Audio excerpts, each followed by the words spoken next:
Hi, I'm Yolanda Miranda, and today I'll be talking about Name of the Witches. One of the names of the witch that I found interesting was Pythia. As I thought about Pythia, I didn't really know who she was, so I wanted to know more about her. Pythia is said to be known as a snake woman. As I thought about snake woman, I thought about the image below. I thought she would look like a snake figure. However, that's not how she really looks like. She was one of the many women in the temple of Apollo who got chosen to be an oracle. So out of all the women in the temple, she was the only one who got chosen, which shows she must have been special or she had something within her that other women didn't. At the individual and state level, Greeks came to Delphi in order to consult the Pythia, priestess of the god, Apollo, on matters ranging from personal health to declarations of war or the sending out of colonies. This shows that many people came to Pythia to tell her about minor or major events that were going on in their lives. Many people who lived in the temple would go to Pythia to ask her questions and she would give them imprecise answers. This shows that even though the answers weren't what they were expecting, people still went to her to know about their future. However, it was said that she was under Apollo's control, one of the gods, and would tell her what to say to the people. So she wasn't really the one telling people. Well, she was personally, but inside it was Apollo the one telling her what to say. In Mac's statues, Witches and Pagans, Women in European Folk Religion, Names of the Witch, she tells her readers what Pythia had within her as she substantiates. In Greece, the Pythia received power and knowledge from the serpent. This shows how she got her name, Snake Woman, because she got these powers and knowledge from the serpent. If her flight was once revered as a dreamer's journey, by Roman's time she was reviled as a devourer of life force who stole children and caused people to waste away.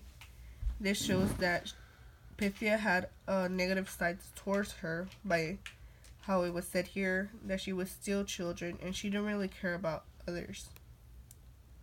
Some of the characteristics that I found in Pythia were that she was knowledgeable, wise, vulnerable, powerful, a woman, an instrument of Apollo. I think she was vulnerable because she was under Apollo's control and she couldn't really do anything about it and she couldn't overcome his power.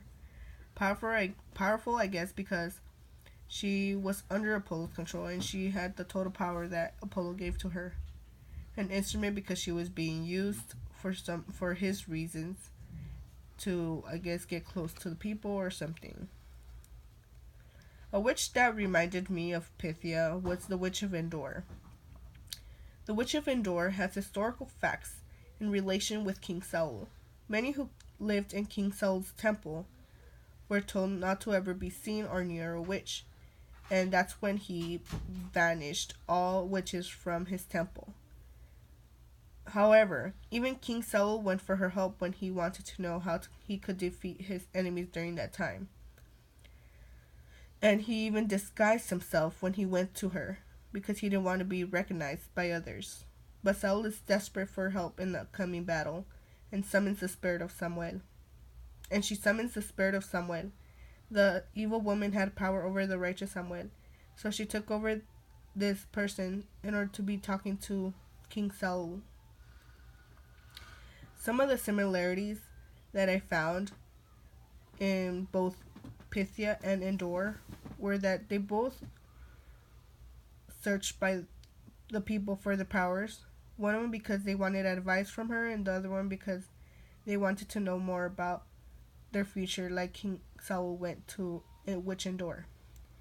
They both told what people's future would be like how Pythia would tell them, even though if there were little answers that weren't really that accurate, and Endor would tell her people what really would happen. They were both controlling in a way. Like Pythia was being controlled, and Endor controlled others the way she wanted. Like Pythia was being controlled by Apollo, and Endor controlled others like Samuel.